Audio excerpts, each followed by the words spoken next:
All right, this video is going to go over the availability widget, the form, basically the date checker. All right, so basically, let me see if I can refresh this page and get that date out of there. All right, so someone comes to your site, they want to book an event, or book you for the, for your services.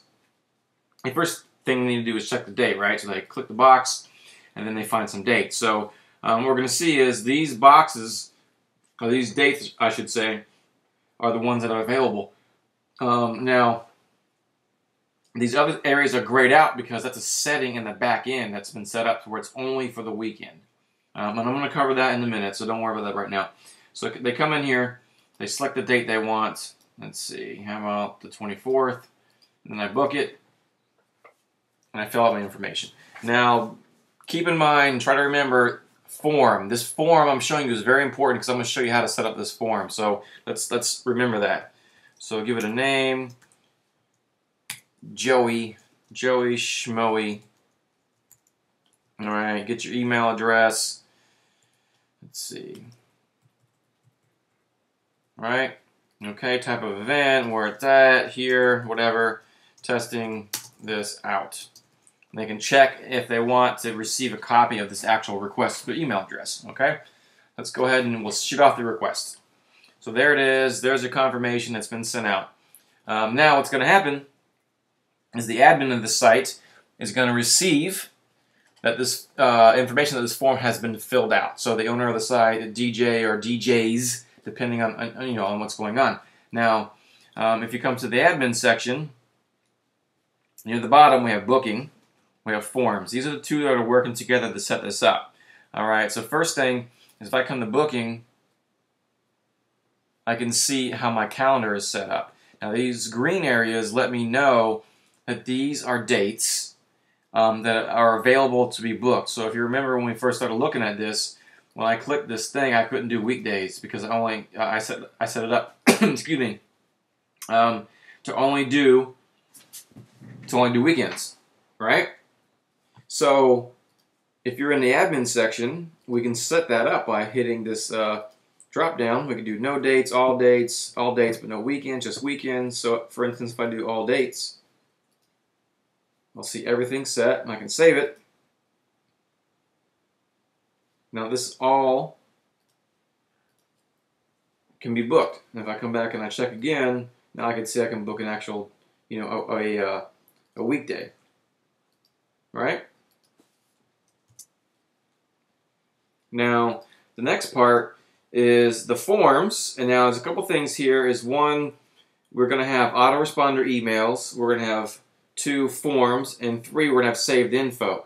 An autoresponder email would be basically someone clicks this book now, they fill out the form, they send the form, and if they, basically what's going to happen is they're going to get an email that says, whatever you've put in there. Thank you for contacting Anthem DJ services. Something, something, something. We look forward to your business. I'll get a hold of you later, or whatever you're going to put in there. Okay, so that's the first thing. The next thing is an actual form, and that's this right here. This section of rows, fields, whatever. All right, and then last is the actual saved info, and saved info is comes from people who have actually filled out this widget. So you're saving their request form. So if I come to saved info, I'm going to see all the forms that we have on the site so far. If it wants to load up, there we are. We only have one form right as we speak right now. And basically, if I click this View Answers, here are all the emails that have come through. So the one I just did with you at the beginning of this tutorial was Joey Schmoey, and here it is. All right, and I can come in here, I can delete these things if I want to. See ya. Okay? Now, there's only one form, so it's one little list, one form. We can actually create forms. So if we go to Forms, we can see in here how many forms we have. We only have one form, booking form. That's the form we're using for this. Now, not to make this more drawn out or a longer video and more confusing than it has to be, I'm going to do a separate video that just covers going over the form, okay? Because it's a couple steps, a little bit to remember, and it's probably better that we come back to that. All right, so right now we only have that one booking form. So you have the one booking form, And if I come back to save info, that's what we have, booking form. Okay, so real quick, if I added a new one, testing, right, and save it, add new form, boom, testing, right? So if I go to saved info, there's testing, view answers. Of course, there's going to be nothing because no one's filled anything out. Okay, so let me go ahead and get rid of this testing one. I mean, that's why I'm going to come back and do forms, because it's there's a lot going on right now with this booking setup. Autoresponders.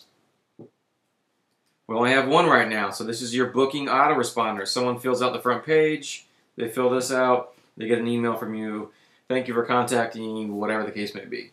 All right. Now we have the availability to make multiple ones, because maybe you have multiple DJs that need multiple forms spread out throughout the site. Maybe you have different forms in general.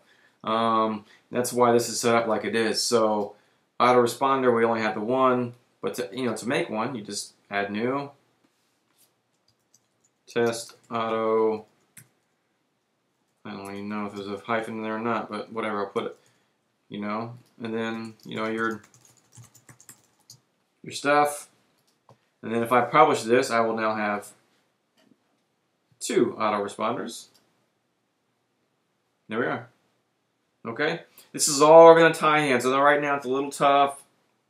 Trying to keep up and realizing, but as I said, I'm going to go back and do the forms tutorial, as well as do a couple other things that are going to make a little more sense of how this is set up. And when I do the forms actually going to tie into this autoresponder a little bit more than what I'm showing you now. So don't freak out too much on me.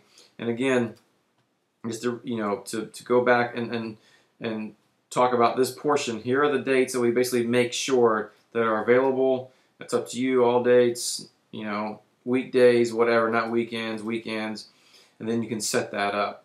Okay. I think that's going to go ahead and do it for this one. Look for another video on the form section, creating the actual contact form. All right.